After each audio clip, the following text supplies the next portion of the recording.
Bonjour et bienvenue à vous, chères étudiantes, chers étudiants. Comment allez-vous cette semaine? Bienvenue à votre podcast d'accompagnement du cours FI 3900 Éthique et professionnalisme. Et puis, comment ça se passe votre début de session, la rentrée, l'hiver, les nuits qui sont longues et la vie et votre vie à l'université? Écoutez, avant d'entamer ce deuxième épisode, j'ai deux sujets pour vous. D'abord, j'aimerais vous remercier tous et toutes pour vos présentations sur les forums. Donc, beau parcours, c'est riche, c'est passionnant. Donc, passionnant de vous lire. Content de vous rencontrer. Je vais essayer de répondre aux 50 premiers qui se sont présentés. En fait, je me fais le devoir là, de répondre à chacun d'entre vous. En fait, les 50 premiers, là, parce qu'à 160, ça commence à être un peu long. Et donc, en guise de récompense à votre présentation, je vais vous écrire un message personnalisé. Ce sera sûrement le seul de votre bac. Peut-être. C'est aussi triste que ça.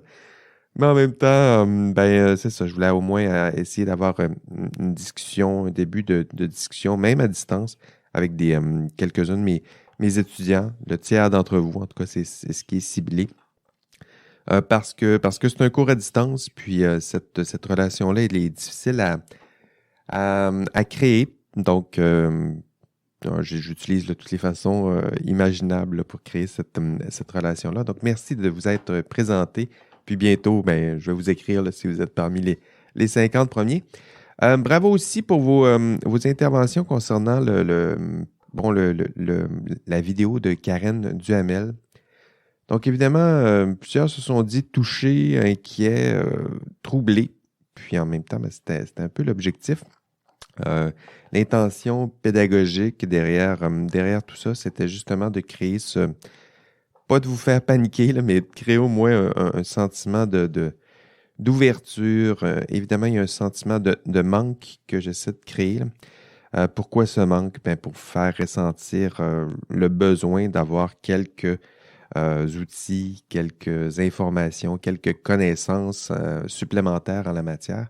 Puis pour un prof, là, c'est nécessaire de le faire dans cet ordre. Donc, merci de vos commentaires. Là aussi, c'était très touchant de vous lire. Puis, vous avez été nombreux à participer au premier forum et c'est une très bonne idée. Je pense que la session maintenant est bien lancée.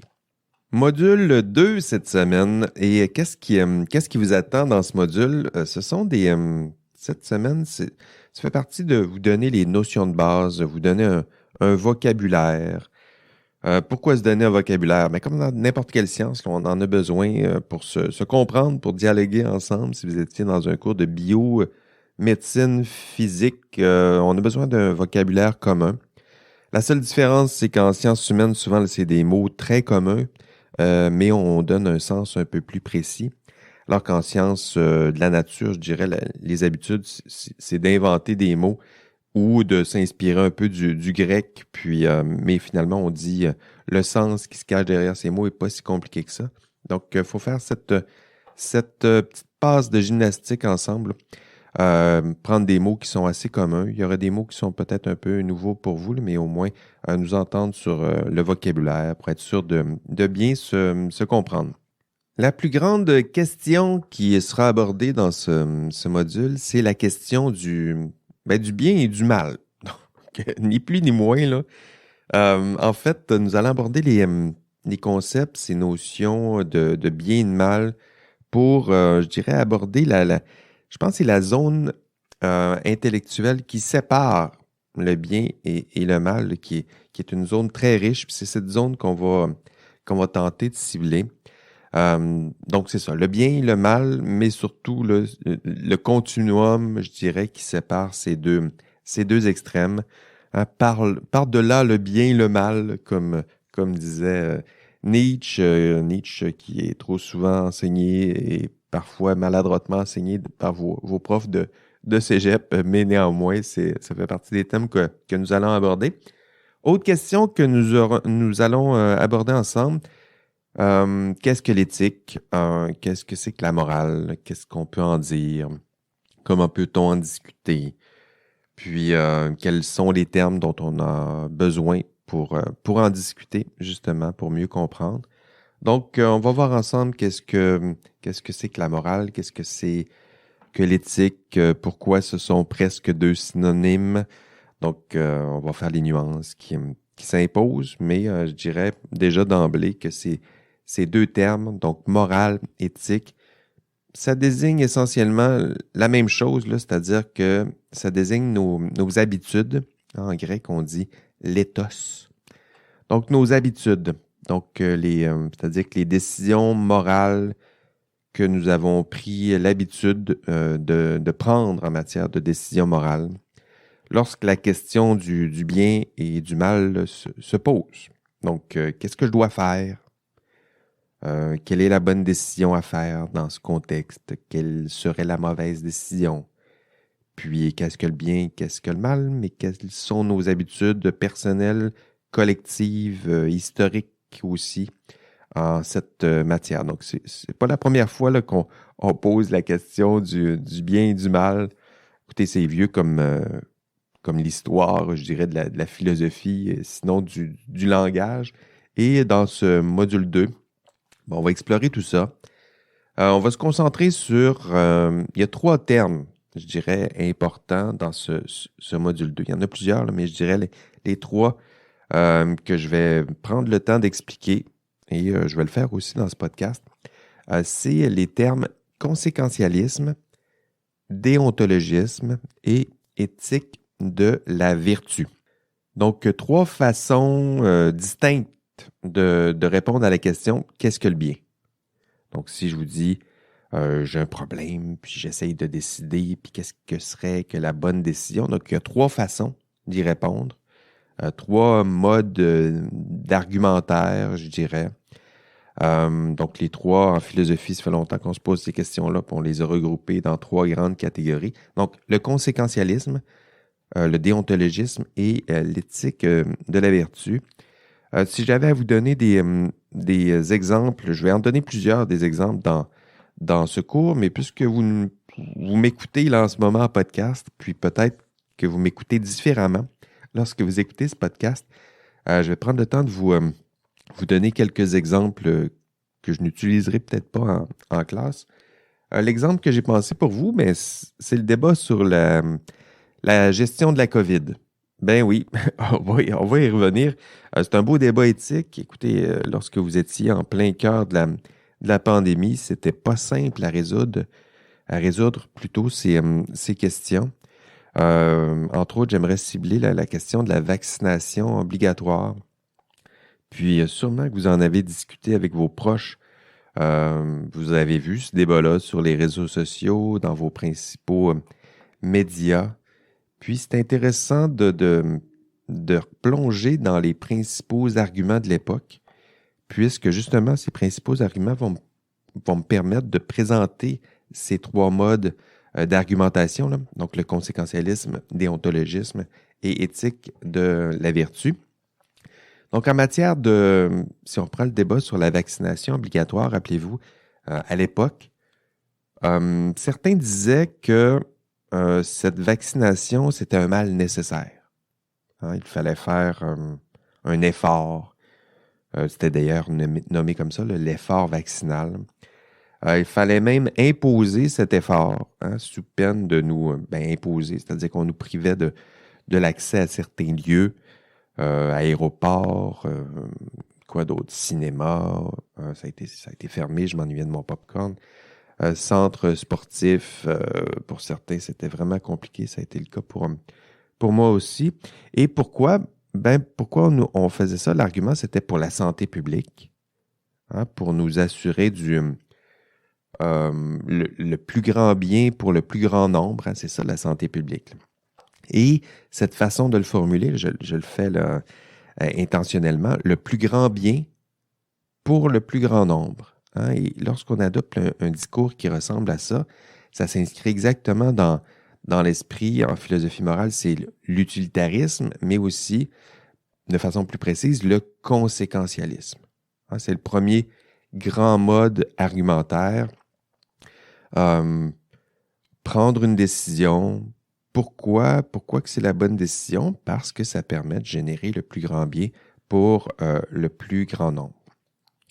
Rappelez-vous à l'époque, peut-être que vous avez en tête plusieurs autres exemples d'arguments ou d'autres contextes où justement une personne a peut-être tenté de vous convaincre que sa décision était la meilleure parce que ça générait le plus grand bien pour le plus grand nombre. D'ailleurs, pas obligé d'avoir un exemple en tête là, qui est lié au contexte de la gestion de la COVID. Là. N'importe quel argument, peut-être que vous en avez un en tête, là, un débat où quelqu'un autour de vous vous a dit ben ça, c'est la bonne décision. Puis pourquoi? Puis parce que ça permet de plaire à la majorité ou ça permet de servir les intérêts du plus grand nombre. Puis toi, tu as à faire des sacrifices. Donc, si vous avez des exemples comme ça en tête, là, je vous invite tout de suite à sauter dans le forum du module 2 où je vous demande justement là, de me donner quelques exemples de discours, d'argumentaire qui puisent dans ce mode de raisonnement. Autre mode d'argumentation, le déontologisme. Donc, déontologisme, restons toujours dans l'exemple de la vaccination obligatoire. Rappelez-vous à l'époque les contre-arguments. Hein? On disait pour la santé publique peut-être, mais le contre-argument, ça se posait dans ce contexte-là. Donc, plusieurs invoquaient quoi? Ben, évoquaient le droit à la liberté, le droit à la dignité de certaines personnes, le droit de choisir librement ce qui est bon pour elle et pour lui, pour celles et ceux qui l'entourent, donc le droit de choisir. Certains à l'époque, c'était quoi les autres arguments pour dire que bon, la santé publique c'est bien, mais en même temps, on évoquait quoi? Des principes inviolables. Hein, on disait il y a des principes, il y a des lois qui eux, là, ben, je comprends votre argument là, que la santé publique, c'est intéressant, c'est important plutôt, mais en même temps, il y a des principes qu'il faut respecter, la liberté, principe de liberté de loisirs, liberté de pratiques religieuses, ça faisait partie, donc il y a des libertés à respecter aussi. Donc, cet argumentaire-là là, qui puise dans des lois, dans des principes, dans des codes, dans des valeurs, et peu importe les conséquences, ce bout-là est important, là, peu importe les conséquences, ça ici, on puise davantage dans un argumentaire de type déontologique. Donc, je comprends les conséquences, c'est la santé publique peut-être, mais en même temps, il y a des lois, des règles, des devoirs à respecter, des principes, et si vous formulez votre argumentaire, peut-être que vous en avez un en tête, puis je vous invite tout de suite là, à aller l'écrire sur les forums de discussion, mais un argumentaire qui s'inscrirait dans cette voie-là, là, c'est un argumentaire qui serait plutôt déontologique. Donc, conséquentialisme, déontologisme plutôt, c'est nos deux premiers. L'autre mode d'argumentation, c'est l'éthique de la vertu. Donc, celui-là est un peu plus complexe, un peu plus, dans l'histoire de la philosophie morale, c'est un peu plus vieux. Donc, ça date d'Aristote, mais ça a été repris quand même là, par certains philosophes un peu plus modernes. Mais en même temps, je dirais qu'il est peut-être un peu plus confus, mais en même temps, il est très, très riche, je dirais. L'éthique de la vertu, ça mérite minimalement là, de vous l'expliquer dans ce cours. Si on reprenait l'exemple de la vaccination obligatoire, rappelez-vous à l'époque, on vous invitait bon, c'est ça. L'éthique de la vertu, ça cible pas exactement des comportements, mais ça cible plutôt des personnes qui incarneraient les comportements qui sont vertueux. Donc, j'espère que je suis assez clair. Là, je vais prendre le temps quand même de vous l'expliquer. C'est-à-dire qu'à l'époque, rappelez-vous, lors du débat de la gestion de la COVID, on vous demandait de rester sage, de rester prudent. Hein, soyez prudent. Soyez patient. Soyez patient, ça va passer. Soyez courageux, on le sait que c'est difficile. Soyez honnête, respectez les règles. Donc, cet appel comme ça à certaines valeurs comme la prudence, la patience, le courage, l'honnêteté, ça ici, on s'inscrit directement dans l'éthique de la vertu. Hein? L'éthique de la vertu vous dirait, agis en fonction de ses valeurs, mais surtout agis comme le ferait une personne qui incarne ses valeurs. Donc, agis comme, je sais pas, agis comme ta mère, agis comme ton père, agis comme un héros moral, le vôtre, là, qui incarnerait ses valeurs. Agis comme la personne qui, elle, serait courageuse, serait sage, serait tempérante, serait prudente, serait juste. Donc, l'éthique de la vertu, c'est exactement cela. Devant un problème difficile, un problème éthique difficile à résoudre, on vous demande pas de calculer les conséquences, pas de vous conformer à certains devoirs et obligations, mais plutôt d'agir en incarnant certaines valeurs. Donc, courage, sagesse, tempérance, prudence, justice, et surtout d'agir comme le ferait une personne qui incarne ces valeurs. Et pourquoi? Parce qu'une personne, en éthique de la vertu, une personne qui incarne pleinement ces valeurs serait une personne heureuse. Donc ça, c'est le but de l'éthique de la vertu. Je vous disais que c'est assez riche.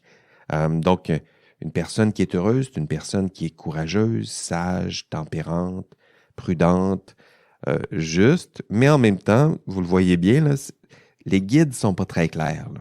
C'est-à-dire qu'en matière de gestion de la COVID, soyez juste, prudent, tempérant, j'en conviens, mais en même temps, vous le sentez la question, là, c'est quoi le courage dans ce genre de contexte? Qu'est-ce qu'être sage? Qu'est-ce qu'on veut dire par être tempérant et dans quelle mesure est-ce que je me dois de rester ou être tempérant? Puis qu'est-ce que ça veut dire dans ce genre de contexte? Donc, je pense que c'est une des peut-être limites là, de l'éthique de la vertu. C'est très riche, mais en même temps, les guides restent inspirants, mais moins clairs, je dirais, puis vous le voyez aussi dans mes explications là, en matière de conséquentialisme ou déontologisme. Donc, 3 courants. Peu importe le débat éthique, d'ailleurs, vous allez retrouver ces 3 mouvements. Chaque débat moraux, dès qu'il y a, prenez n'importe quelle question qui vous préoccupe en ce moment, là, dès qu'il y a une question, c'est quoi le bien, c'est quoi la bonne décision, est-ce que cette personne-là a bien agi ou mal agi, puis ce personnage-là de film, est-ce qu'il a bien agi, ou j'écoute une série télé, puis qu'est-ce qu'il a fait, je suis pas d'accord. Ce genre de débat éthique, c'en est un, là. Tout, hein, si vous vous mettez à analyser les décisions prises par ces personnes, ces personnages, vous allez être capable d'identifier ces 3 mouvements. Donc, chaque débat, c'est la sagesse pratique, là. Chaque débat pourrait vous permettre d'identifier ces 3 mouvements. 3 mouvements, d'ailleurs, qui sont en dialogue, là. Je pense que l'histoire de la philosophie morale nous a démontré ça. Il n'y a pas un type d'argumentaire qui gagne sur l'autre, là, mais c'est plutôt la complémentarité et le dialogue entre le conséquentialisme, le déontologisme, puis l'éthique de la vertu là, qui va recouvrir l'ensemble de la richesse en matière de philosophie morale. Si vous vous pointez en classe cette semaine, nous allons avoir une belle discussion justement pour illustrer ces 3 mouvements. Il s'agit de l'expérience classique. Écoutez, il n'y a pas plus d'expérience plus classique que ça là, lorsqu'on parle de philosophie morale. C'est l'expérience du tramway. Donc, vous avez peut-être déjà entendu parler de cette expérience. Vous en avez peut-être discuté ailleurs, dans d'autres cours. L'exemple, il est simple. Il y a un tramway là, qui se rapproche d'une intersection. Puis vous pouvez décider si vous laissez aller le tramway dans la première voie. Donc, vous pouvez le laisser aller. À ce moment-là, il risque de frapper 5 personnes. Ou vous tirez sur un levier. Puis à ce moment-là, vous faites dévier le tramway. Puis lui, il va aller sur une nouvelle voie. Mais à ce moment-là, la nouvelle voie, il y a quand même une personne et il va y avoir un mort. Donc, vous n'avez pas le choix. Vous devez soit le laisser aller, puis là, il y a 5 morts, ou vous le faites dévier. Et là, il y a un mort. Et donc, ça, c'est l'expérience classique du tramway. En anglais, c'est le trolley problem. Donc, on va en discuter en classe. Si vous êtes en classe cette semaine, d'ailleurs, je ne vais pas me contenter de ce dilemme du tramway, là, ce que je pense faire. demain en classe à midi 30, c'est d'explorer une version, je dirais, de ce dilemme du tramway. C'est la version moderne, c'est avec les voitures autonomes et l'intelligence artificielle. En ce moment, on est là-dedans, là. Donc des voitures qui se conduisent tout seules, puis qui prennent, elles aussi, prennent des décisions. Ici, là, je mets des petits guillemets radiophoniques, là. Donc ces voitures-là prennent des décisions et parfois, ils peuvent, éventuellement, ils auront à prendre des décisions. Est-ce que je dévie un peu de ma course, puis à ce moment-là, je frappe, je sais pas, un motocycliste qui, lui, risque de mourir très certainement, ou est-ce que je continue ma course, puis à ce moment-là, je risque de frapper une automobile avec 5 passagers. Euh, Quel type de décision est-ce que je peux prendre? Donc, ça, c'est des expériences qui ont été en fait, ils n'ont pas fait ces expériences-là, mais ce problème théorique-là a été proposé par une équipe du MIT, grande université en génie, d'ailleurs, aux États-Unis. Donc, c'est là-dessus que je pense vous faire débattre demain en classe le dilemme du tramway, version un peu plus moderne avec des automobiles intelligentes, puis l'intelligence artificielle. Bien hâte de vous entendre. Puis c'est à travers nos discussions là, qu'on va réexplorer les trois mouvements que je vous ai expliqués précédemment. Dans le cours aussi, cette semaine, je vais vous donner plusieurs exemples et des citations, des extraits de la culture geek et populaire, donc culture populaire. On va s'amuser en classe avec, en fait, je vais essayer de puiser dans plusieurs univers, Marvel, DC Comics, Star Wars, quoi d'autre? Harry Potter, pourquoi pas. En fait, tout ce qui concerne la culture populaire, la vôtre, même si le thème ce sont des thèmes sérieux, j'aime bien puiser dans la culture populaire. On va se demander ensemble, est-ce que telle décision de Iron Man, est-ce que c'est conséquentialiste? Est-ce que, je ne sais pas, Dumbledore, est-ce qu'il incarne justement certaines valeurs en matière d'éthique de la vertu? Est-ce que le Mandalorian, lui, est-ce qu'il est déontologique? Est-ce que ses décisions sont déontologiques ou conséquentialistes? Donc, vous allez voir, là, c'est assez amusant. Ça reste sérieux, mais en même temps, pourquoi pas s'amuser. Donc, c'est important pour vous là, que vous fassiez aussi, puis en même temps, je vous explique tout ça, puis que vous fassiez déjà cet effort de tisser des liens entre les concepts que je vous explique en classe et votre propre culture. Donc, je vais citer des exemples. C'est peut-être pas un univers qui vous parle à vous, là, Marvel puis tout ça, mais en même temps, c'est important de faire pour vous le lien entre les concepts expliqués en classe et votre propre culture personnelle. C'est ça, apprendre. Hein? Intelligere, c'est ce que ça veut dire, là, c'est tisser des liens et des liens entre votre propre culture et des nouvelles parcelles du savoir qui est expliqué par un prof en avant puis qui fait les efforts pour vous aider à tisser ces liens. Mais c'est comme ça qu'on apprend. Tiens, je vais vous aider un peu pour vous aider à tisser ces liens. Faites-le déjà. Hein? Conséquentialisme, je vous l'ai expliqué. Déontologisme, éthique de la vertu, je vous l'ai expliqué. À quoi ça ressemble autour de vous, ces courants philosophiques. Puisez dans votre culture, c'est quoi les dernières séries de télévision là, que vous avez écoutées, vos jeux vidéo, quoi d'autre, un livre que vous avez lu, une personne que vous fréquentez. Avez-vous des arguments autour de vous dans cette culture-là où des personnes auraient puisé dans ces trois mouvements? Dans l'un de ces trois mouvements, peut-être dans quelques-uns. Donc, c'est comme ça que vous allez pouvoir retenir ces concepts. Sinon, c'est juste un prof qui parle, puis des étudiants qui essayent de retenir des choses par cœur.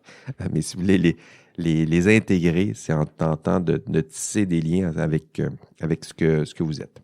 Donc, allez-y, Game of Thrones, Marvel, DC, Harry Potter, votre série TV préférée, c'est quoi vos inspirations? Quelles sont les décisions morales qui ont été prises par ces personnages-là? Donc, pensez-y. Donc, je laisse quelques secondes pour que vous y pensiez. C'est du très bon podcast, ça, non? Puis, Puis allez inscrire tout de suite vos exemples, parce que là aussi, j'ai prévu un forum à cet effet. Dans les forums du module 2, vous allez nous donner vos exemples, soit des exemples puisés dans le débat de la gestion de la COVID ou des exemples puisés dans votre culture populaire. Mais le but, c'est déjà de vous exercer à tisser ces liens entre conséquentialisme, déontologisme, éthique de la vertu et votre propre culture et vos propres expériences. Dans le cours de cette semaine, donc, c'est justement en discutant de ces exemples que nous allons explorer la question du bien et du mal, encore une fois, et surtout, ce qui sépare ces deux extrêmes. Plusieurs questions sont nécessaires si vous voulez prendre de bonnes décisions morales, pas seulement au boulot, mais je dirais dans votre vie.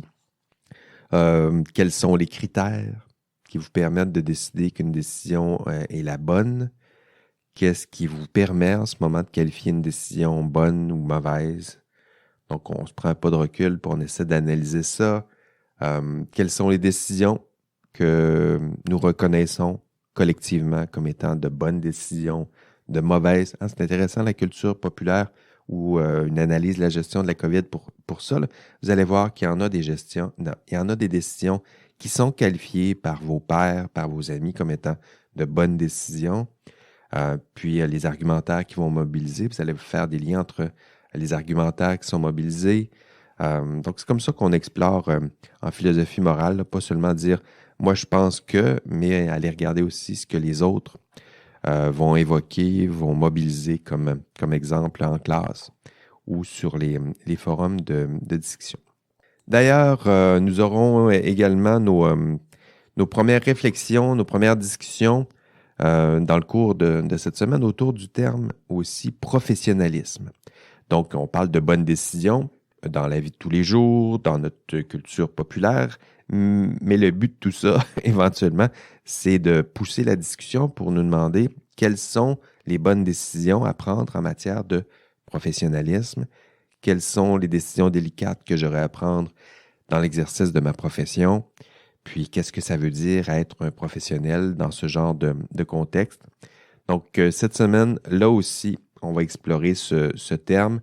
Ça fait partie des termes à l'étude.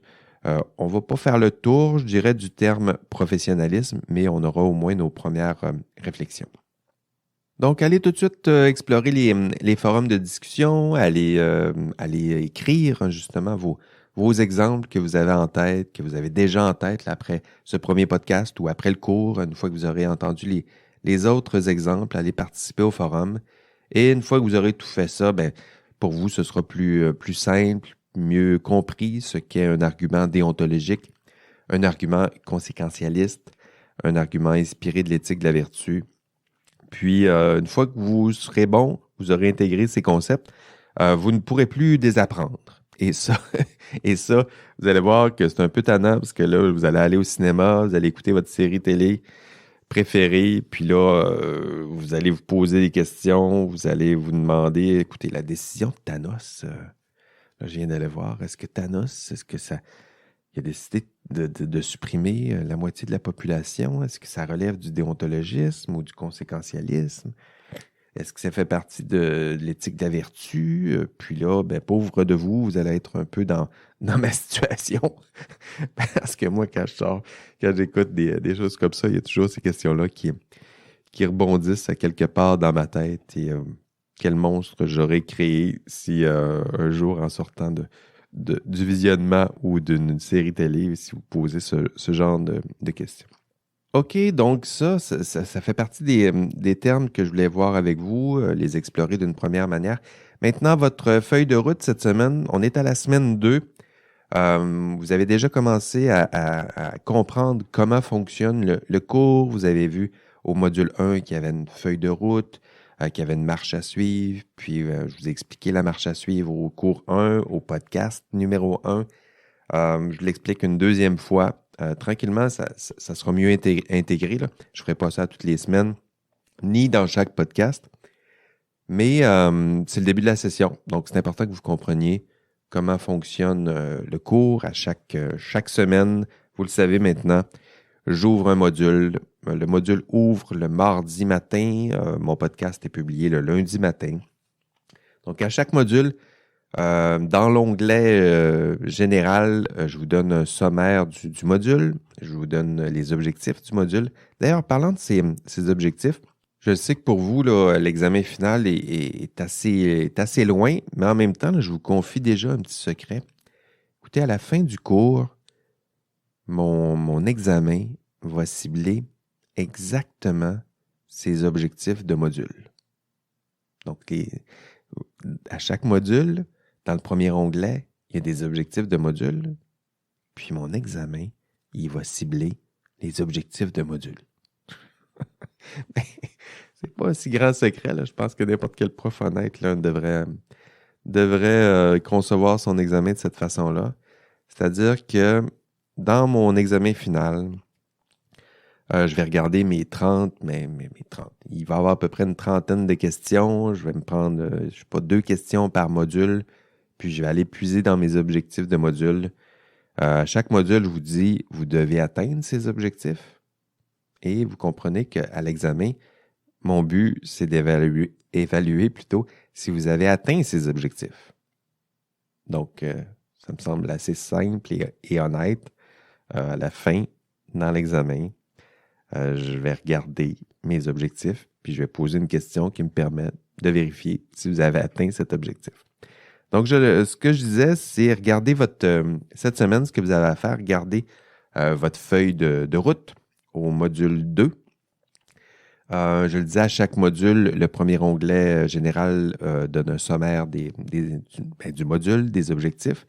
Puis dans le deuxième onglet, nommé Contenu, vous allez trouver votre marche à suivre. Et dans cette marche à suivre, cette semaine, vous allez voir plusieurs choses. D'abord, c'est inscrit. Écoutez le podcast du cours. Donc, encore une fois, cette semaine, vous écoutez le podcast. Bravo. C'est fait. 2 semaines de suite, là, bravo.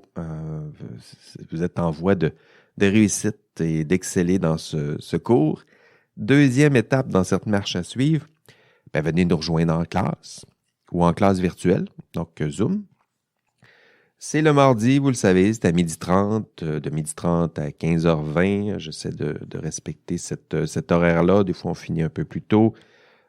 Puis en classe, je vais vous expliquer cette semaine, encore une fois, les principales notions, le vocabulaire, on va voir morale, éthique, professionnalisme, j'en parlais.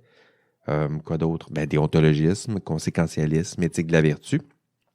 Et en classe, nous allons aussi, j'en parlais un peu plus tôt, l'occasion de faire une étude de cas sur les automobiles autonomes intelligentes, entre guillemets, encore une fois. Puis, je vais vous présenter ça en classe. D'ailleurs, j'ai un prédit cette semaine. Si vous voulez consulter, si vous n'étiez pas là en classe, vous pouvez carrément consulter le prédit. D'ailleurs, il y a une trame audio associée au prédit. Donc, si vous n'étiez pas là en classe, si ça vous tente de diversifier, pas nécessairement écouter l'enregistrement de cours, vous pouvez sauter dans le prédit. Il y a une bonne partie du contenu qui est là. Troisième tâche cette semaine à faire dans votre marche à suivre, vous devez lire. Ben oui, vous devez lire. Et cette fois-là, ce n'est pas une lecture sommaire, c'est une lecture attentive. C'est la lecture du chapitre 3 de l'ouvrage de Georges A. Legault. C'est intitulé « Professionnalisme et délibération éthique ». Donc ça, c'est l'ouvrage. Le titre du chapitre 3, c'est « Le professionnalisme ». Donc voilà. Deuxième lecture, ici c'est une lecture sommaire. Donc on lit en diagonale. Et plus ça, là, on essaie de comprendre l'essentiel sans nécessairement approfondir ou lire tout attentivement. C'est un texte du devoir, un cahier spécial, c'est intitulé Profession, donc Semaine des professionnels. Consultez ce document-là, lecture sommaire. Allez peut-être chercher des textes là, qui parlent un peu plus de votre future profession, parce qu'il y a plusieurs professions qui sont ciblées dans ce cahier. Donc ça, c'est les lectures à faire cette semaine. Autre chose à faire, les questionnaires. Chaque semaine, il y a un questionnaire. Cette semaine, c'est le questionnaire d'auto-évaluation du module 2. C'est intitulé Conséquentialisme versus déontologisme. Donc maintenant, vous savez un peu mieux c'est quoi. Ça vous permettra de vous auto-évaluer. La 5e étape de cette marche à suivre, participer au forum. Écoutez, c'est 15 points ces forums-là là, dans la session. Allez participer au forum. 6e étape de cette marche à suivre, continuez de constituer vos équipes, puisque le TP1, ça s'en vient. Donc, constitution des équipes et commencez déjà à travailler sur votre TP1. Et si vous faites tout ça, vous aurez atteint les objectifs du module 2. Rappelons les objectifs du module 2 et rappelons aussi que je vais vérifier à l'examen final si vous avez atteint ces objectifs. Objectif 1, distinguer le professionnalisme, tel que promu au sein du système professionnel, des autres définitions du professionnalisme, je dirais, dans la vie ordinaire. Donc ça, c'est le premier objectif. Est-ce que vous êtes capable de savoir c'est quoi le professionnalisme, mais plus, le professionnalisme tel que défini et entendu par votre ordre professionnel. Puis qu'est-ce que ça veut dire être un professionnel dans la vie de tous les jours? Il y a des différences. Ce mot-là, c'est un mot assez commun, est utilisé de toutes sortes de façons. Donc, être capable de distinguer les sens plus communs et ordinaires du sens plus précis promu par votre ordre professionnel. Deuxième objectif, être capable de distinguer et de définir les notions que sont la morale, l'éthique, le droit, la déontologie, la vertu. Donc, c'est des termes qui vous seront introduits dans ce cours numéro 2. Et troisième objectif, distinguer une approche conséquentialiste d'une approche déontologique, d'une approche de l'éthique de la vertu. Donc ça fait partie. Et déjà, là, vous maîtrisez quelques-uns peut-être déjà de ces objectifs. Sinon, il y a du travail à faire, il y a de l'étude à faire, mais éventuellement, à la fin du cours, dans l'examen final, je vais vérifier si vous avez atteint 1, 2, peut-être les 3 objectifs dans l'examen final. Encore une fois cette semaine, le même petit son. Le son, c'est qu'est-ce que ça veut dire? Ça veut dire que il y a un indice de la semaine. Ces indices, vous les prenez en note, vous m'envoyez ces indices par courriel. Puis moi, je prends en note les indices que vous m'envoyez par courriel. Puis lorsque vous cumulez des indices, ça vous permet éventuellement de gagner des trophées, de démontrer que vous écoutez les podcasts. Il y a des badges associés à ça.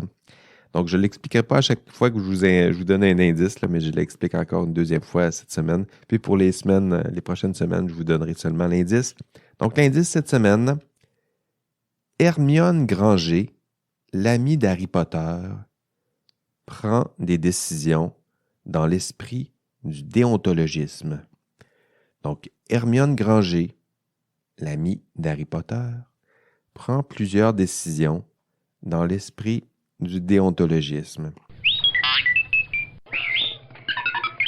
Voilà, ce sera tout pour cette semaine. Écoutez, cette semaine, exceptionnellement, il va y avoir 2 épisodes du podcast. Donc, ce premier épisode que vous avez écouté, bravo, c'est réussi. Et un autre épisode qui sera publié ce vendredi.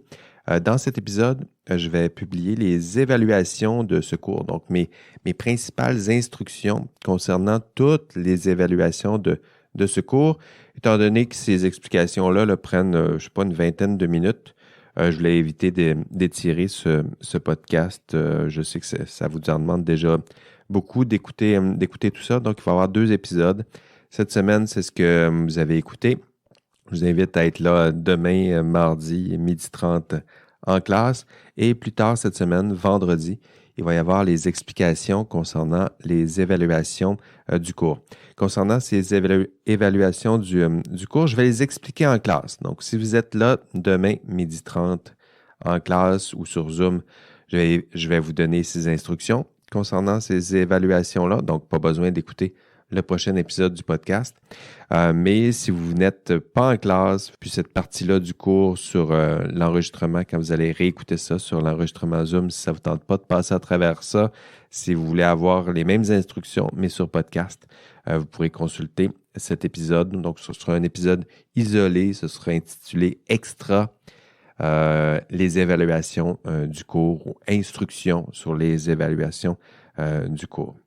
Sinon, pour vous, c'est tout pour cette semaine. Encore une fois, on se revoit demain en classe. Sinon, à la semaine prochaine. Bye bye.